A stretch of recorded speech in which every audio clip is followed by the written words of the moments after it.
In the Hebrew Bible, the first person who is referred to as righteous is not Adam, certainly not the snake.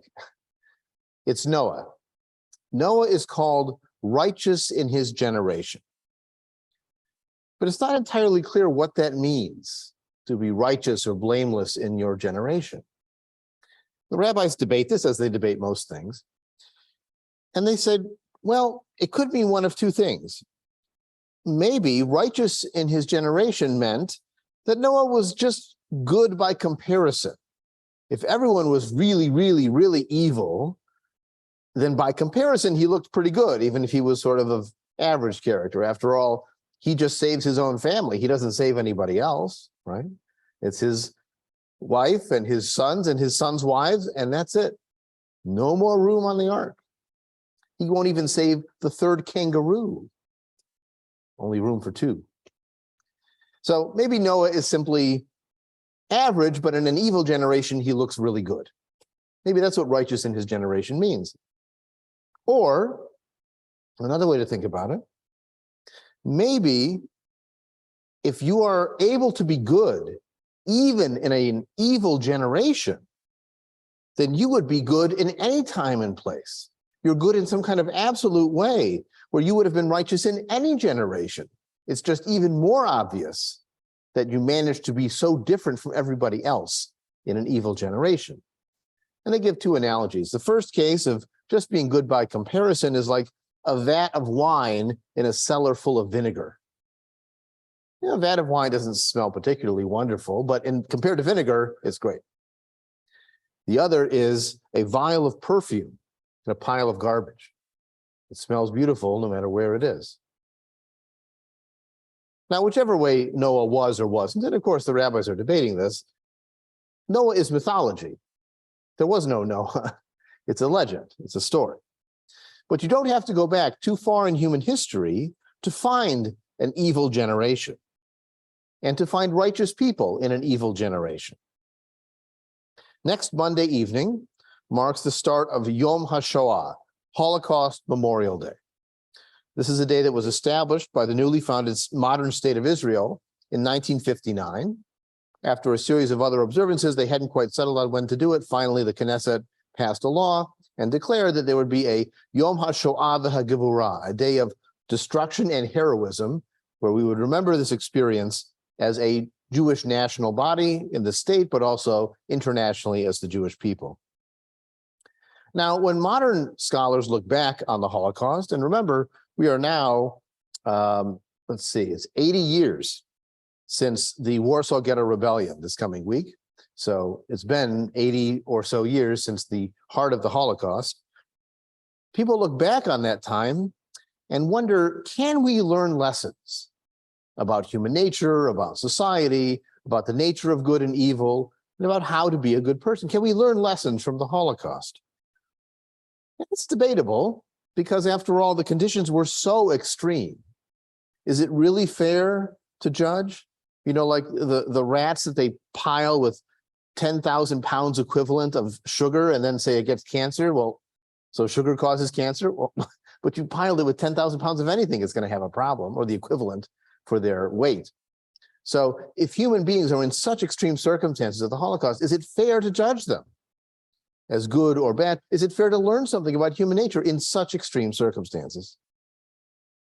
Maybe we can learn lessons about the nature of evil and why people do terrible things, where hatred comes from and how far it can go, the evils of bureaucracy and button pushers that leads to what Hannah Arendt called the banality of evil, the nature of human suffering, the nature of human dignity, the fact that sometimes when people in the concentration camps had access to water, it was more important that they wash themselves than they drink, because their sense of self, their dignity, was as important as their physical needs.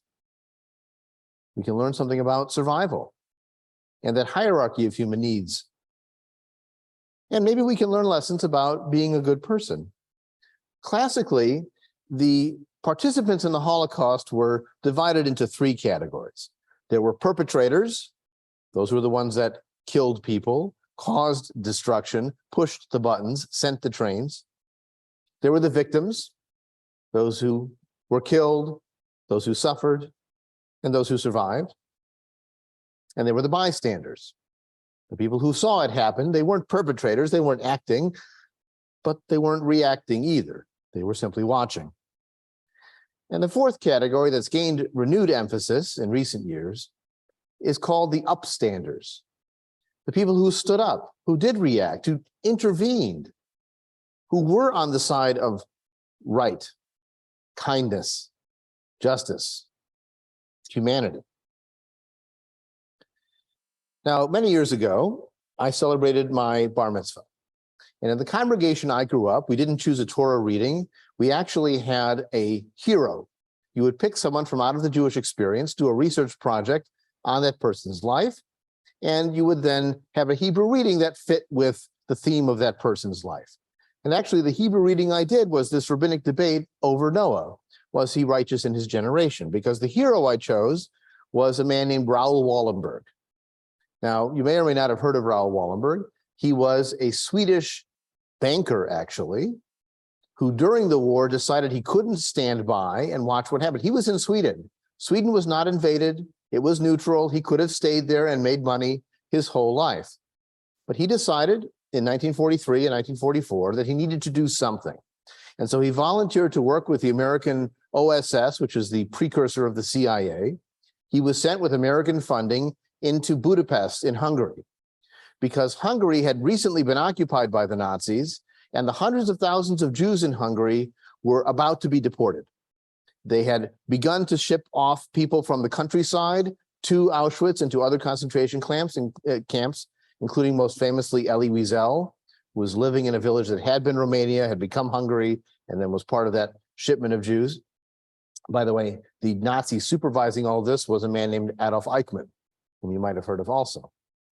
So Eichmann is in the countryside. He's rounded up the Jews and shipped them off, and now he's turning to Budapest and something like 150 or 200,000 Jews who still survive in Budapest, the capital of Hungary. Raoul Wallenberg is sent by the OSS to Budapest with the mission of trying to save the Jews. He does not have weaponry. He has money, and he has chutzpah. What he begins to do is he begins to print passports and passes that claim that the holder of this pass is under the protection of the Swedish government and therefore cannot be deported or killed. He begins to print these up. He begins to hand them out. Supposedly, everyone he gives it to has a relative in Sweden or a sponsor in Sweden. He's just handy. Sometimes he'll just get to the train yards and throw them into the trains. And then people say, I have a Swedish pass. And they manage to get out. He builds safe house. He sponsors safe houses with a Swedish flag on them, where the holders of these passes can be safe. And near the end of the war, after having not only saved all these tens of thousands of Jews with his passes, but inspiring other neutral embassies like Switzerland and Portugal to do the same, the Nazi general in charge of Budapest, as the Soviet army is approaching, has decided to wipe out the Jews that are left in the ghetto. And Wallenberg goes to see him late at night, and he tells the general, if you kill these people, I will make sure that you are hung by the trials that will happen after the war is over. And the general relents. He doesn't do it. So Wallenberg could have saved tens of thousands of people with that one action. Now, what happened to Wallenberg after the war? Unfortunately, the Soviets were not so impressed with someone getting funding from the OSS. And so they figured he must have been a spy, and they arrested him. He disappeared into the Soviet prison system. They claimed he died of a heart attack in 1947. Some evidence suggests that might actually be the case, but there were supposedly sightings of a Swedish diplomat somewhere in the Gulag system into the 1950s and 60s. At one point, there were only 2 honorary citizens of the United States that had been declared by Congress. One was Winston Churchill, and the other was Raoul Wallenberg. So here is someone who was righteous in his generation, who acted, who didn't wait, who didn't sit on the sidelines, who put his own life at risk, didn't get any reward, and nevertheless saved thousands of people. Why did he act when he did not have to? He could have lived his whole life in Sweden and not bother. In Israel, at Yad Vashem, the National Holocaust Memorial, which was established in 1953, a garden was started in 1962. And this garden was where they planted trees to honor what they called the righteous among the nations. Those non-Jewish individuals and communities who risked everything at times to help Jews hide, flee, and simply survive during the Holocaust. As we are now 60 years on in this honoring of the righteous among the nations, stories have been shared, secrets have been revealed. Over 28,000 people and communities have been recognized at this avenue of the righteous for their heroism during that generation of evil. But was it heroic, or was it simply their humanity? What can we discover about why they acted when others did not, and what lessons might that offer us today? Now, there are a lot of ideas scholars have projected about why they acted. Some say it's hard to define because so many different kinds of people, religious people and secular people, important people and peasants and nobodies, people who were anti-Semitic, people who were married to Jews. You could not predict who was going to act in the right way. But others have suggested that maybe it's people with an extra developed empathy for other people, especially for people different than them. It could be they had warm relations, connections, business partnerships with individual Jews. And even if they didn't like Jews in general, this person was good. Sometimes it was other marginalized populations, Protestants in Catholic countries, Armenians in the Czech Republic and places like that. So it might have been other minorities were willing to have sympathy with the Jews. It could be that the person who was a righteous actor was someone willing to be an individual who would act against accepted conventions.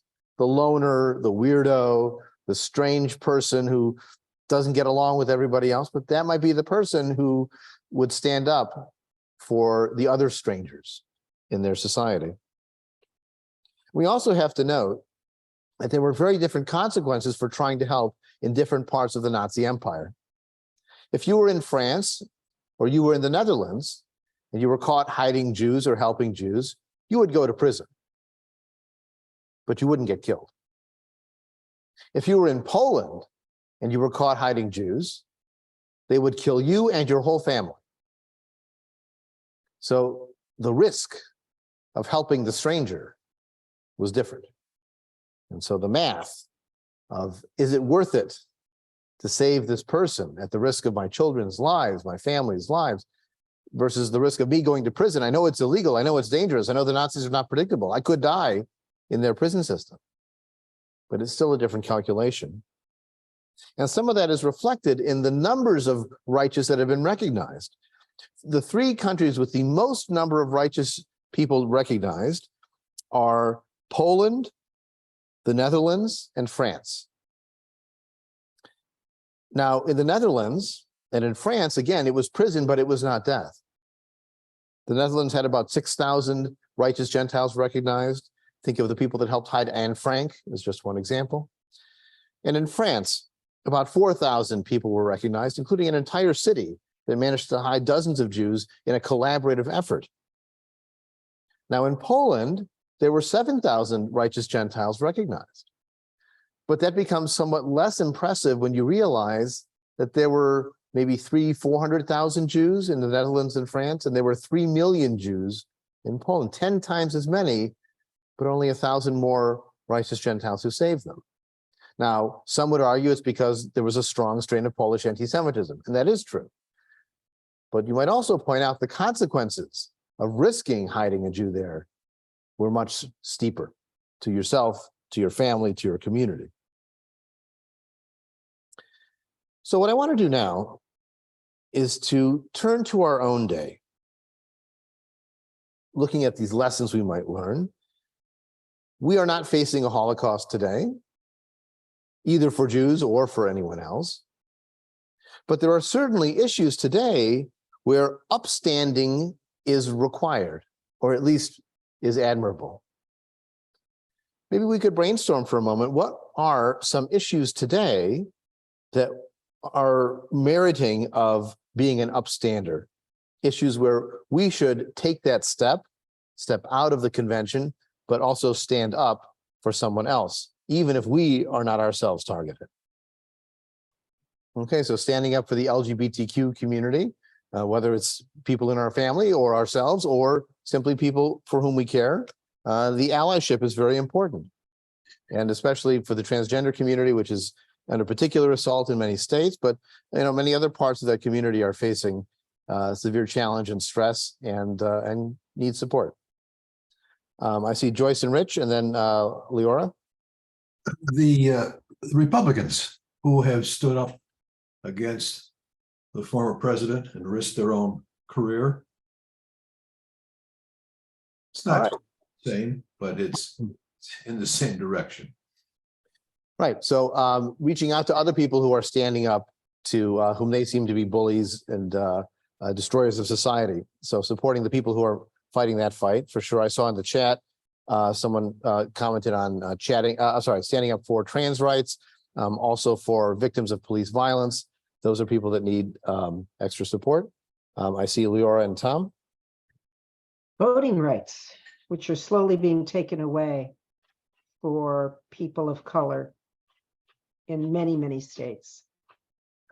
So what does upstanding look like on that issue? Writing letters, protesting, voting, helping others organize. I think there's all kinds of ways that we can affect that, even if it's not in our own state. Cindy, please.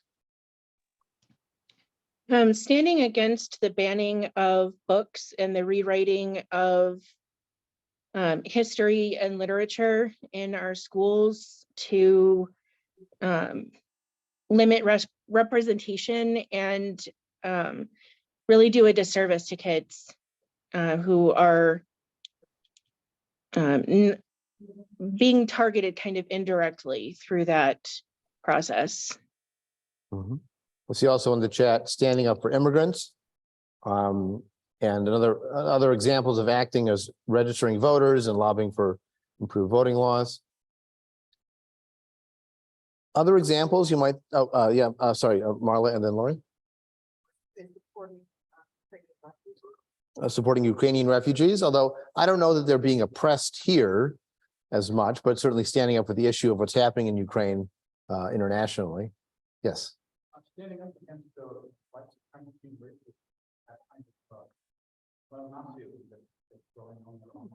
so pushing back against racism and white supremacy or supremacism. I mean, and the racism, it's a challenging place for Jews to be in because the white supremacists don't consider us white, but the police officers and the mortgage agents often do.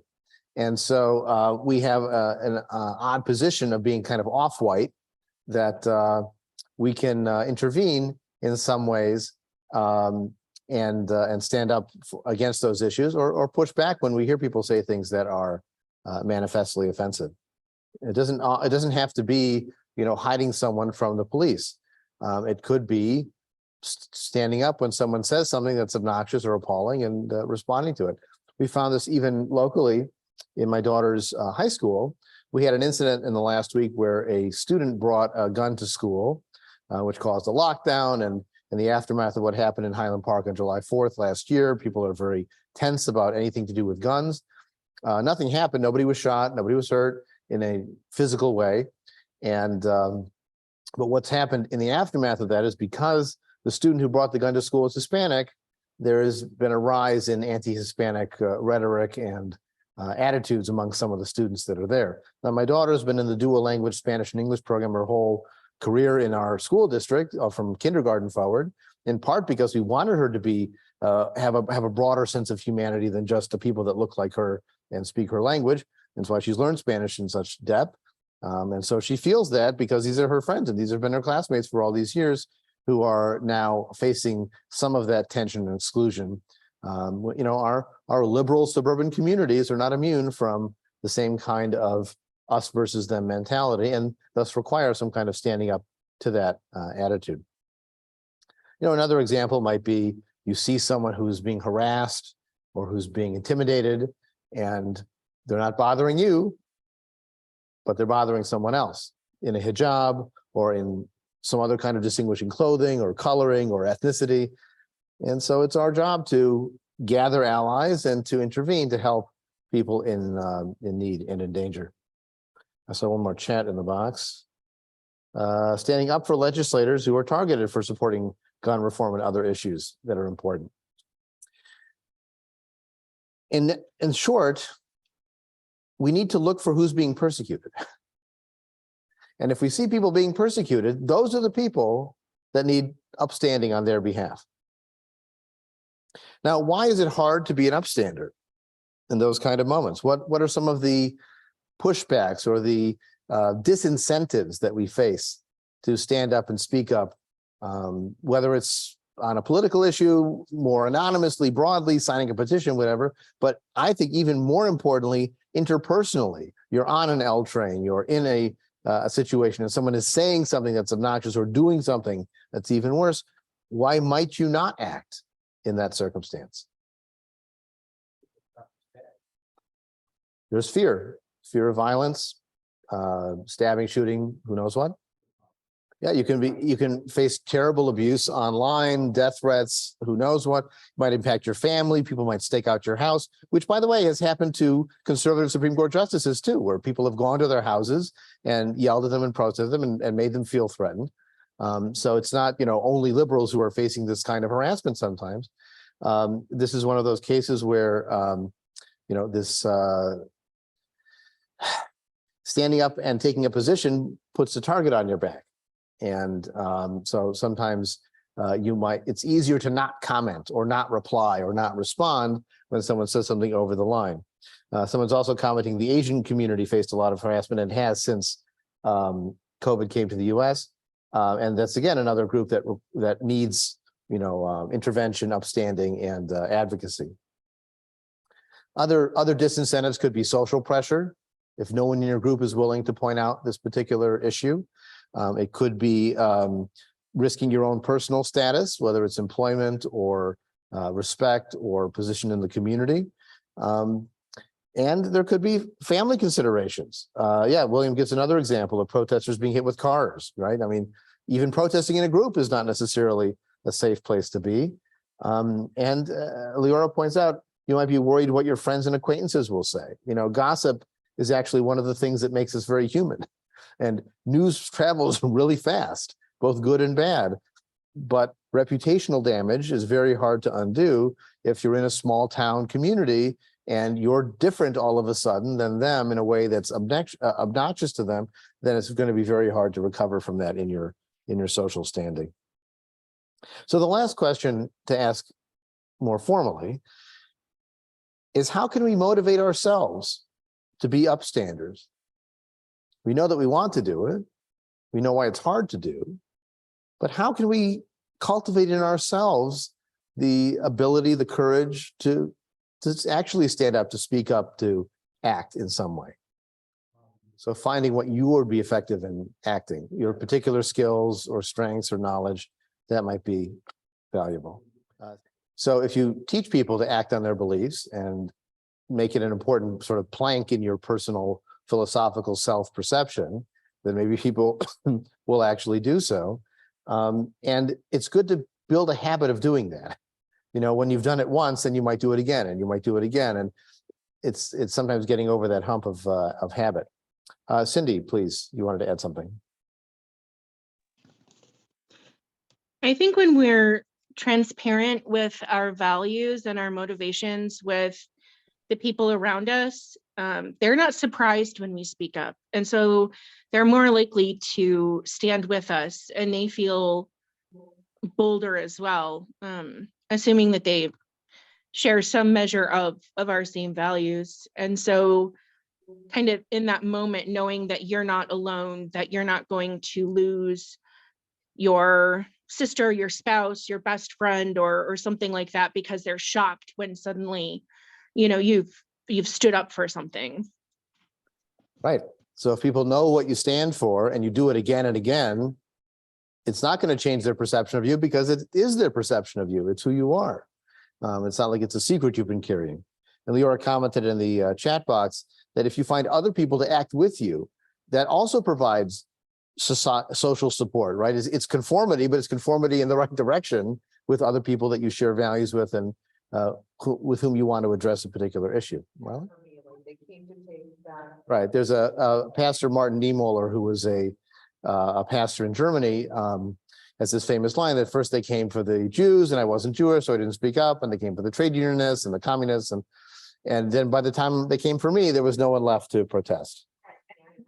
So Marla, for those online, Marla was giving an example of trying to talk with her children about going to Chick-fil-A, which uses its profits to support anti-LGBTQ activism and other issues. And her kids pointed out actually accurately that it tastes really good. I had the chicken sandwich once just to see. It tastes really good. I'm willing to concede, but the values supersede whether it tastes good or not. And so she uses the analogy, since they have disabilities, what if they refuse to hire people with disabilities or worked against those kind of people? Would you want me to eat there? And then they begin to see why it's in their interest to have empathy and sympathy for other groups facing that kind of oppression, even if it restricts what they're able to do and their level of freedom. Leora, please. Leora, you're still muted. Yeah, I know. I seem to remember that the town you were talking about in France, in southern France, that what motivated them was their, I can't remember if it was their priest or their minister, who preached about humanism, about how everyone is a human being, no matter what their religion, no matter what they believe, everyone was a human being, and encouraged them to do something. And the town came together to do something, to hide children. And I think that teaching other people, talking to other people about how they can help, especially when leadership does it, especially when it comes from the pulpit, because that seems to be more meaningful to many people, that helps motivate them. Yeah, I mean, the attitude of the King of Denmark was very important in ultimately saving the Jews of Denmark, who were evacuated to a neutral country, and got them out of harm's way. It was only a few thousand, but it was a collective societal effort to make it happen. And I believe it was Bulgaria where the king was I mean, he happened to have a Jewish mistress. Maybe that was a factor, but it was a relatively anti-Semitic country, but they refused to give their Jews to the Germans. They say they're our problem. We're not going to let them go. Actually, they only saved their native Jews. Right. Any of the refugees they turned over. Right. But it was also the head of the church who encouraged the king to do that. And that was very unusual. The only country that did that other than Denmark. Yeah. So it would depend on your local leadership, on the people that other people respect. If they set a model of standing up, then maybe you will. But if they don't, or if they are collaborating with the evil forces, then it's that much easier to go along with them. I think two other things that we can cultivate in ourselves is, one, we have to have the strength to decide to act. One of the keys that they try to teach you when you're dealing with security in buildings and the potential of a hostage situation is they say you have to have the courage to decide to act. If you're going to throw a chair at someone, if you're going to run for it, make the decision and do it. And you act and you don't look back. And so when you're facing this moment, you see someone yelling at someone else on the train, you see, decide to act. You make up your mind, I need to act now. This is one of those moments. And then you do it. But it's that internal process, that first step of making the commitment and telling yourself, this is what I need to do now. That's step one. And we can cultivate the ability to do that and sort of think through the thought process of what will it take for me to act? How will I act? And then do it. And then the last thing that we can do, we've heard a lot of talk in the last couple of years about the idea of privilege. Who has privilege? How much privilege do you have? And can you use your privilege to help people with less privilege or with certain discrimination against them? And in some ways, the idea of upstanding is using your privilege. It's the people who were not Jewish, who had that privilege of not being Jewish, who could use that to help Jewish people. And so we who are perceived as white, we who have college educations, we who have assets and own our own homes and have financial security, we have privilege that we can deploy to stand up for those who might not have those strengths. And so upstanding is in some ways a use of privilege and allyship that doesn't diminish us, but deploys who we are and the strengths that we take for granted to help those who don't have those resources on their side. In the end, the story of Anne Frank is not just a story about a young girl and a family who were ultimately arrested and murdered by the Nazis. Anne Frank is a story of the friends of the Frank family who risked their own freedom to give the Franks a place to hide, food, and ultimately who gave them hope. And famously, Anne Frank wrote in her diary, "Despite everything, I still believe in the goodness of people." And she did, because she saw these people who were working and risking things to save her. In the end, they didn't. But the effort they made was a light in the darkness. They were indeed righteous in their generation. I want to end with a short reading by Sherwin Wine on the importance of hope. Hope. Hope is a choice, never found, never given, always taken. Some wait for hope to capture them. They act as the prisoners of despair. Others go searching for hope. They find nothing but the reflection of their own anger. Hope is an act of will, affirming in the presence of evil that good things will happen, preferring in the face of failure self-esteem to pity. Optimists laugh even in the dark. They know that hope is a lifestyle, not a guarantee. And so I wish you hope, and I wish us all the opportunity and the courage to act, to upstand, and to be righteous in our own small way, in our own generations.